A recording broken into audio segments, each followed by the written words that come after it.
Mari mewujudkan bangsa Indonesia yang sehat dan produktif.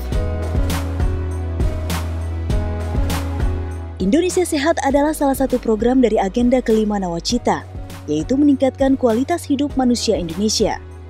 Program ini diturunkan dalam rencana jangka menengah Kementerian Kesehatan dan ditindaklanjuti dengan beberapa kebijakan. Di antaranya,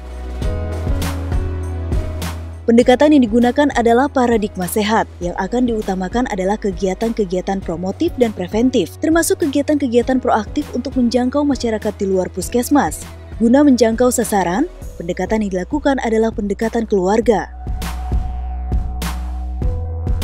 Dan dalam perencanaan dan penganggaran, penggunaan dana lebih dahulu diarahkan untuk kegiatan-kegiatan promotif dan preventif.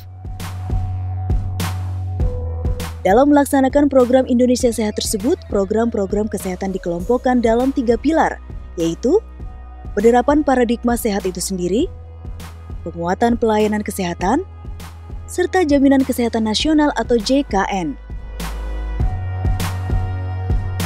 Sementara itu, 4 program yang menjadi prioritas adalah penurunan angka kematian ibu dan bayi, perbaikan gizi masyarakat khususnya untuk pengendalian prevalensi balita pendek atau stunting, pencegahan penyakit menular khususnya HIV/AIDS, tuberkulosis, dan malaria, serta pengendalian penyakit tidak menular khususnya hipertensi, diabetes mellitus, obesitas, gangguan jiwa, dan kanker. Berdasarkan kebijakan tersebut telah ditetapkan pedoman umum program Indonesia Sehat dengan pendekatan keluarga yang menjadi pegangan menyangkut pelaksanaan program di puskesmas, peran Dinas Kesehatan Kabupaten, Kota, peran Dinas Kesehatan Provinsi, serta peran Kementerian Kesehatan. Inilah pegangan kita bersama. Yang perlu menjadi perhatian antara tahun 2025 hingga 2035, bangsa Indonesia akan mendapat keuntungan demografi atau bonus demografi, yakni proporsi penduduk usia produktif tinggi. Bila bekerja optimal, penduduk usia produktif tersebut akan memiliki pendapatan lebih, karena penduduk usia tidak produktif yang harus mereka biayai sedikit. Dana itu dapat digunakan untuk tabungan, investasi, dan konsumsi yang akan memicu pertumbuhan ekonomi yang tinggi. Bonus demografi dapat membawa Indonesia melompat dari negara berkembang menjadi negara maju dengan pendapatan per kapita melonjak tajam. Bangsa Indonesia akan menggapai tingkat kesejahteraan yang jauh lebih tinggi. Namun begitu, bonus demografi hanya bisa termanfaatkan optimal bila penduduk usia produktif benar-benar produktif, yakni memiliki etos kerja yang baik, terampil, cerdas, bermoral baik, dan terutama sehat. Disinilah program Indonesia Sehat dan Paradigma Sehat berperan krusial.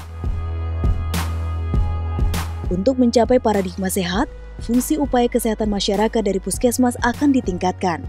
Bersama agen-agen perubahan, puskesmas harus semakin aktif melakukan kunjungan dari rumah ke rumah untuk melakukan pendataan maupun penyuluhan. Dengan cara ini, seluruh bagian siklus hidup untuk mencapai keluarga sehat akan terpantau, yakni pasangan usia subur dan wanita usia subur, ibu hamil dan menyusui, bayi dan balita, anak sekolah dan remaja, anak dewasa, serta lansia. Pada 2016, program Keluarga Sehat dilaksanakan di 470 puskesmas di 64 kabupaten kota dan 9 provinsi. Targetnya pada 2019, program ini sudah mencapai seluruh puskesmas di seluruh kabupaten kota dan seluruh provinsi di Indonesia. Ada 12 indikator kesehatan keluarga yang harus dipantau.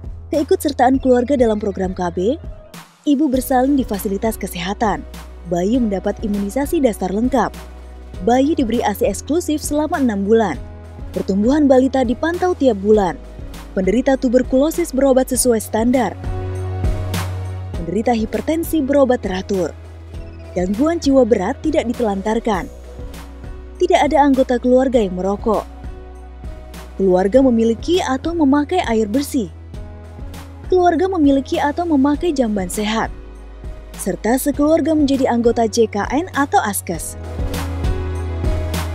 Dari data masyarakat tersebut dirumuskan program preventif promotif yang paling sesuai untuk suatu daerah tertentu.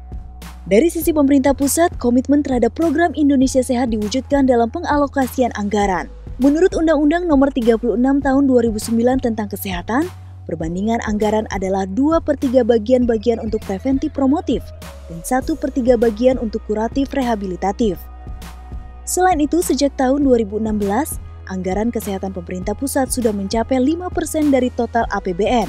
Komitmen ini diharapkan dapat diikuti oleh pemerintah kabupaten, kota maupun provinsi dengan mengalokasikan 10% APBD untuk program kesehatan. Di bawah payung Gerakan Masyarakat Hidup Sehat yang diprakarsai Presiden Joko Widodo, semua pihak harus terlibat dalam memasyarakatkan paradigma sehat serta mewujudkan Indonesia sehat. Mulai dari pemerintah pusat hingga daerah, stakeholder kesehatan, hingga masyarakat luas. Ayo, mari kita bahu-membahu, bekerja keras dan cerdas, mewujudkan bangsa Indonesia yang sehat dan produktif.